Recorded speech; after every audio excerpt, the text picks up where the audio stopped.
El aire en Camino Rústico, a las afueras de Guanajuato, no olía a tierra y pino como se esperaría, sino a cera derretida y a un incienso tan espeso que parecía retener el aliento.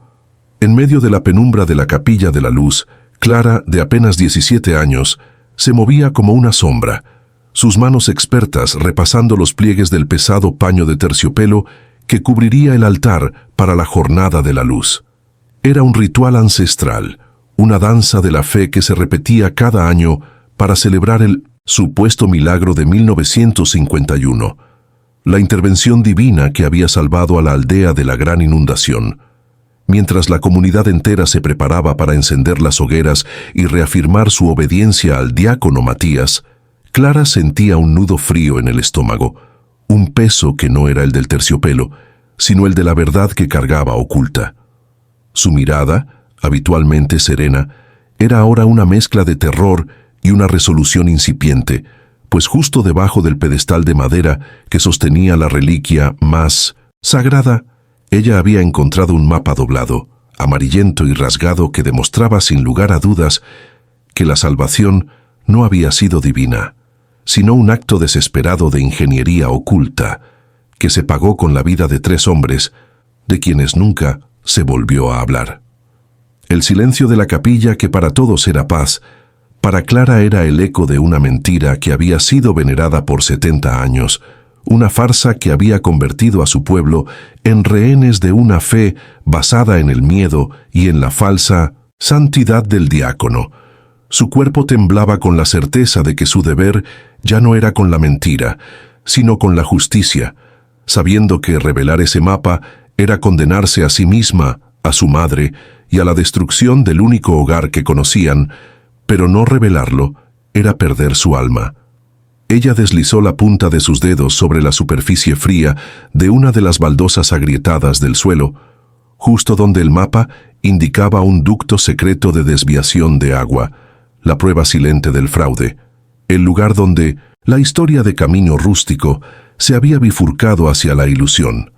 Podía casi escuchar los gritos ahogados de los hombres que, según el testimonio datilografado que también había encontrado, no habían sido héroes salvados por un manto de fe, sino víctimas de un derrumbe provocado por una excavación de emergencia, encubierto por el joven Matías para establecer su autoridad.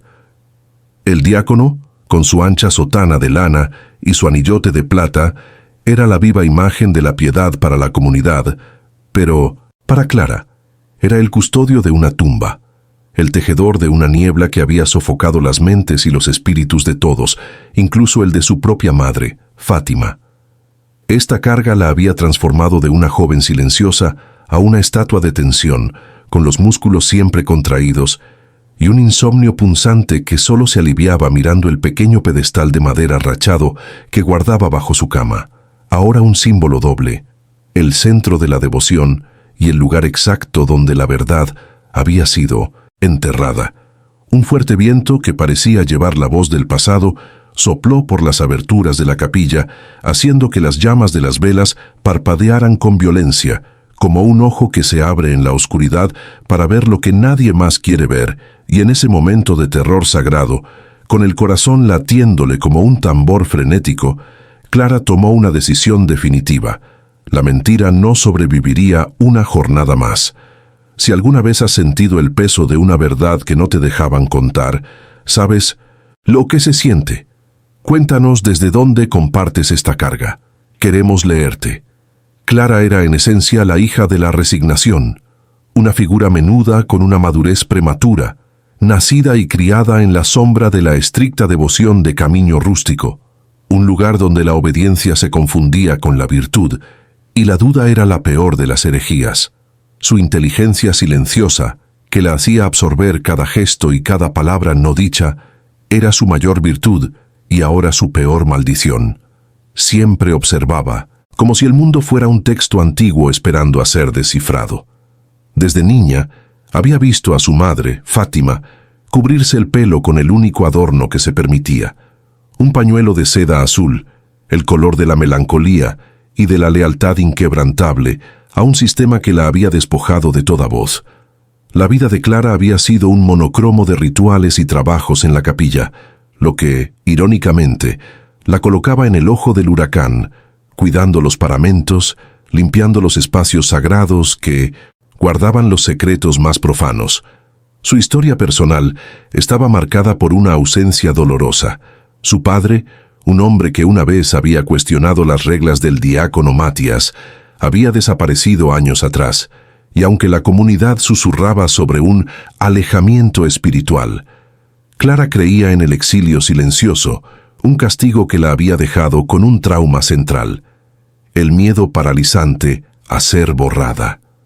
La semilla de su falibilidad moral, sin embargo, no era el miedo, sino la pasividad. Durante años, Clara había optado por el silencio, por ser la hija ejemplar, la ayudante devota, enterrando su propia inquietud bajo capas de obediencia, convencida de que así mantendría a su madre a salvo, sin darse cuenta de que el verdadero peligro no venía de una rebelión, sino de vivir en la inautenticidad. Cada día que pasaba sin hablar se sumaba a su culpa, un remordimiento intangible que se manifestaba en la forma de un temblor casi imperceptible en sus manos mientras servía la misa, una traición a su propia verdad por el bien de una paz ilusoria. Este comportamiento, este autoengaño protector, la había llevado al punto actual, la joven más cercana al corazón del templo, y por lo tanto, la más cercana al corazón de la mentira. Su vida era una cárcel de seda y oraciones, donde el sol nunca secaba del todo la humedad del miedo que impregnaba el ambiente, y ella se había adaptado a respirar ese aire pesado, creyendo que la seguridad de su madre dependía de su sumisión.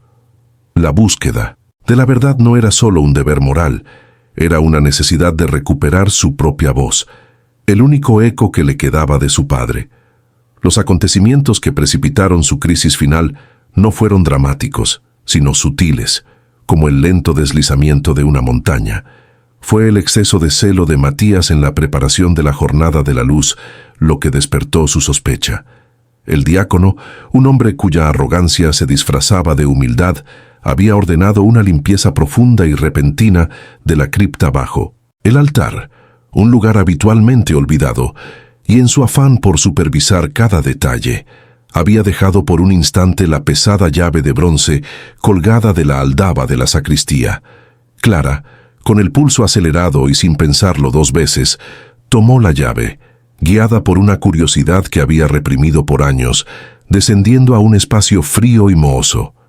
Allí, en un baúl antiguo con el sello roto de la diócesis de Guanajuato de hace décadas, encontró los documentos, un paquete de cartas selladas, un mapa, de drenaje con anotaciones de emergencia, y lo que era la prueba irrefutable, el testimonio datilografado del Vigia, firmado y fechado en 1951, que describía el milagro no como una aparición, sino como el resultado de una voladura controlada fallida, ordenada por Matías, que había sepultado a los 3 obreros.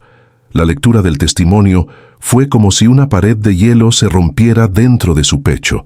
El frío dio paso a una fiebre hirviente de indignación y miedo. Había caminado sobre la verdad durante toda su vida. La reliquia venerada no era un objeto bendito, sino una simple piedra del derrumbe que Matías había enmarcado para cimentar su autoridad, aprovechando la ignorancia y el terror de los sobrevivientes. Su mundo entero se colapsó, y con él el sentido de su propia existencia. No era solo que la fe fuera una mentira, era que la mentira había costado vidas y había robado el futuro, todo para que un hombre pudiera portar un anillo de plata y ser llamado diácono. La culpa de su silencio anterior se hizo más pesada que el peso de todas las responsabilidades de la capilla juntas, y en ese instante, el miedo a ser exiliada fue superado por el terror de seguir participando en aquella farsa macabra. La tensión se intensificó cuando Matías, con esa intuición serpentina de los hombres habituados al engaño, percibió un cambio sutil en el aura de Clara. Su silencio, antes sumiso, se había vuelto denso, cargado de juicio, como si sus ojos ahora pudieran ver a través de su sotana. El diácono decidió entonces aplicar la táctica más antigua de los manipuladores, la cooptación. La llamó a su despacho, un lugar lleno de libros que nadie leía y un ambiente de autoridad falsa, y con una sonrisa viscosa la nombró guardiana de la llama, el cargo más alto para una mujer en la jornada de la luz. Tu piedad y tu servicio, Clara, han sido reconocidos. Tú encenderás la llama que nos protege. La maniobra fue clara: elevarla, colocarla bajo los reflectores y, por lo tanto, bajo su vigilancia directa, haciendo que cualquier rebelión fuera una traición pública, no solo a él, sino al don que le había otorgado. El catalizador de su transformación, sin embargo, no fue una figura misteriosa, sino la intensidad de su propia carga moral. Fue el acto de esconder los documentos bajo el colchón de su pequeña cama, junto al pedestal rachado, lo que cristalizó su decisión. Mientras los envolvía en el pañuelo azul de su madre, se dio cuenta de que no estaba protegiendo una prueba, sino un arma. El catalizador fue el enfrentamiento con su propia cobardía, la voz de su padre ausente resonando en el eco de su corazón. La figura, casi espiritual, que inició su proceso de transformación, fue su propio reflejo en el pequeño espejo astillado de su habitación. Una joven asustada, pero con el fuego de la verdad ardiendo en sus ojos, la misma que no quería ver a su madre vivir otro día más de rodillas. El diácono, al ver que su táctica no lograba apaciguar la tempestad en los ojos de la muchacha, decidió ir un paso más allá, un movimiento que sellaría el aislamiento de Clara. La confrontó en un pasillo silencioso de la capilla, su voz baja y cargada de veneno. Tu madre, Clara, es una mujer frágil. Su fe es lo único que la mantiene fuerte. Destruir la base de su fe sería un acto de crueldad imperdonable. La verdad es para Dios, no para los hombres débiles. El mensaje era claro. Fátima era su rehén emocional. Si Clara hablaba, su madre sería señalada, su fe destrozada, y su vida en camino rústico sería insostenible. Esta amenaza, sutil y poderosa, la arrojó a un pozo de soledad moral. Clara intentó compartir el peso con Fátima, la necesidad de limpiar el aire, de vivir en la verdad. La abordó en la pequeña cocina de su casa, el único lugar donde se sentía segura, pero su madre, al ver la desesperación en los ojos de su hija, reaccionó con un miedo visceral. Fátima no preguntó por el secreto, solo vio el peligro. No toques la fe, Clara. Es todo lo que tenemos. Calla y obedece o nos exiliarán como a tu padre. Su voz era un susurro roto, la voz del terror aprendido. En lugar de encontrar apoyo, Clara encontró una pared de miedo, un aislamiento aún mayor. Se retiró a su habitación sintiéndose traicionada, no por el amor de su madre, sino por su pasividad. En la noche, la soledad era insoportable. Clara miró el pequeño pedestal rachado, lo levantó y desdobló el testimonio, una y otra vez. El peso del secreto era un ancla que la arrastraba al fondo. Ella no lloraba por el miedo a Matías, sino por la soledad moral de tener que cargar esa cruz sola, el dolor de saber que el amor de su madre, en ese momento, era más débil que el miedo. La única certeza era que el silencio ya no era una opción. El aislamiento la condujo a la torre del campanario, el lugar que el mapa señalaba como el epicentro del derrumbe y el milagro. Subió los gastados peldaños en la oscuridad, guiada solo por la luna filtrándose por las estrechas ventanas. El aire era denso y frío, y cada badalada sonaba como un requiem. Allí, en lo alto, respiró el viento helado. Encontró una inscripción grabada en la madera de una viga, casi borrada. Aquí cae el peso, 1951.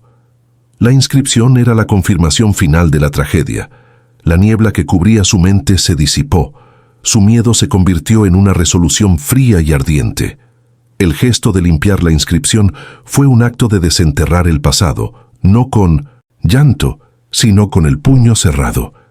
El peso en su pecho ya no era culpa, sino propósito. Ella tenía la prueba, y ahora, a horas del comienzo de la jornada de la luz, sabía que su silencio era lo que más protegía al tirano. Había llegado el momento. No importaba si el mundo la rechazaba, lo que importaba era que ella ya no se rechazaría a sí misma.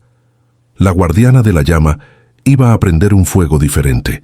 La jornada de la luz comenzó con una tensión casi palpable en el ambiente, una mezcla de euforia religiosa y el miedo subyacente que Matías siempre lograba infundir.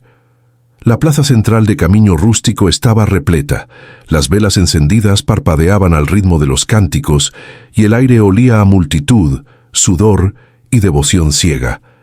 El diácono, majestuoso en su sotana blanca y su anillo reluciente, se dirigió al estrado de piedra, el lugar exacto donde se encendería la llama sagrada, el símbolo de la protección milagrosa. Clara estaba a su lado, la guardiana de la llama, visiblemente pálida, con el pañuelo azul de su madre, la única protección que Fátima le había permitido llevar, apretado en el bolsillo junto al testimonio datilografado y el mapa. El miedo era un animal salvaje arañándole el pecho, pero en ese momento, la indignación por las vidas perdidas y la tiranía silente era más fuerte que cualquier instinto de autoconservación. Matías, con una voz profunda y resonante, comenzó su sermón, tejiendo la narrativa del milagro de 1951, la historia de cómo la fe había salvado a la aldea de la inundación, elevando una mentira a la categoría de verdad absoluta. El diácono se acercó a la pequeña antorcha, lista para ser encendida, el momento cúspide del ritual. Justo antes de que su mano tocara la mecha, Clara dio un paso adelante, rompiendo la línea de respeto, invadiendo el espacio sagrado del engaño. La multitud se quedó en silencio, sintiendo la ruptura del protocolo. El rostro de Matías se contrajo, una máscara de piedad que se resquebrajaba para revelar una ira gélida, pero no podía hablar pues la tensión era ya el centro de atención. Clara no levantó la voz. Su discurso fue una exposición de hechos calma, casi dolorosa, hablando con una claridad que cortaba el aire como un cuchillo.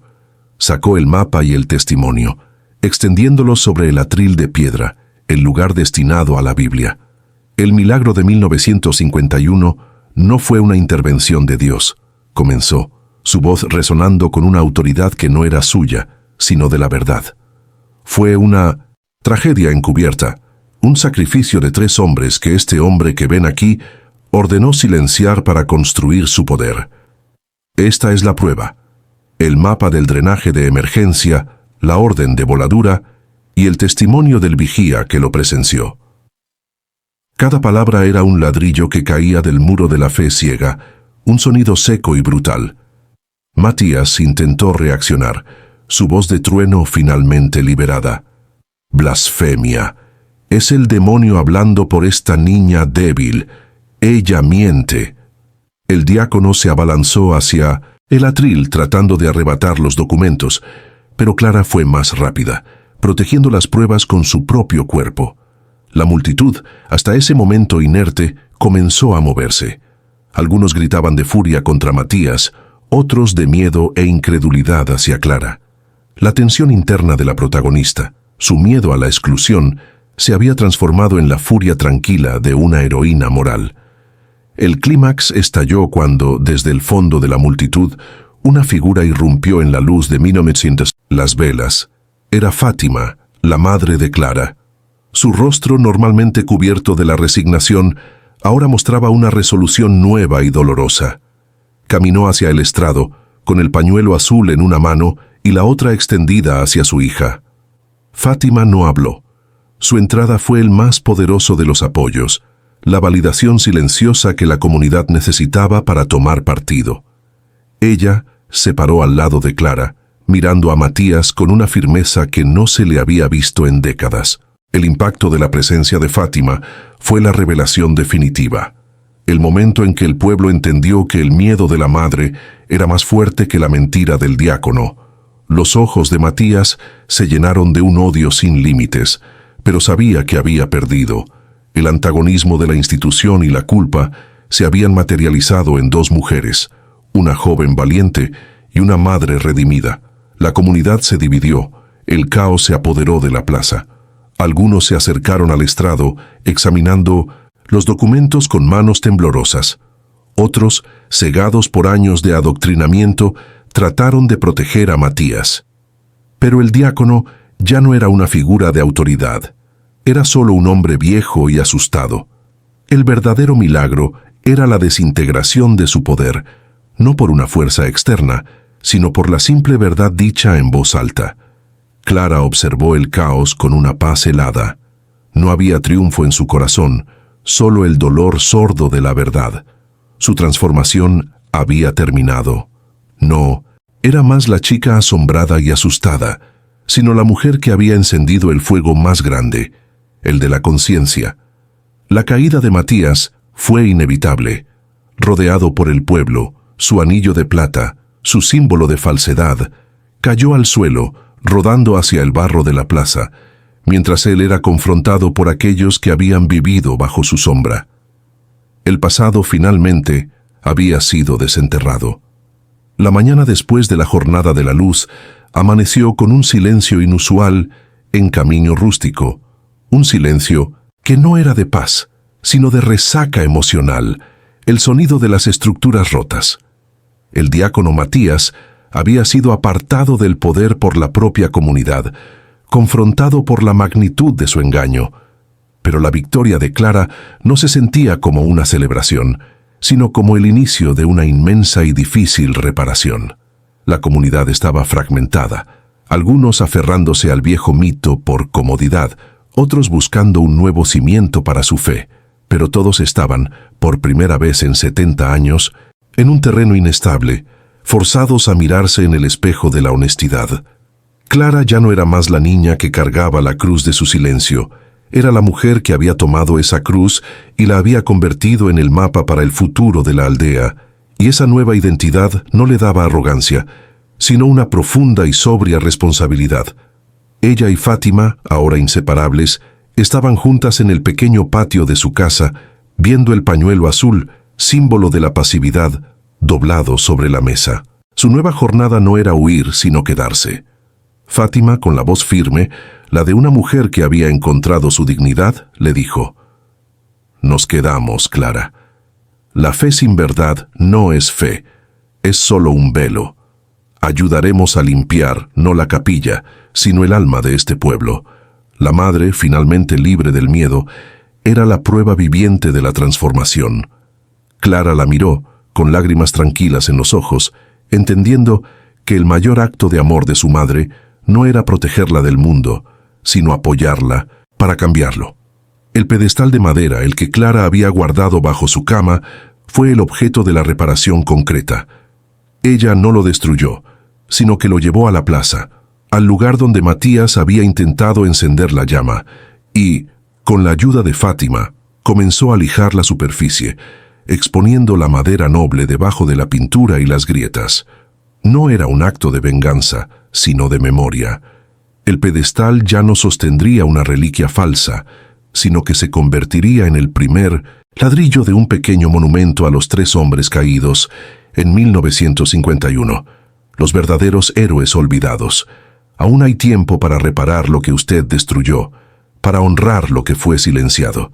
La historia de Clara se convirtió en un susurro de coraje, la prueba de que el aliento de la verdad, por doloroso que sea, es el único que puede sostener una vida de verdadera libertad.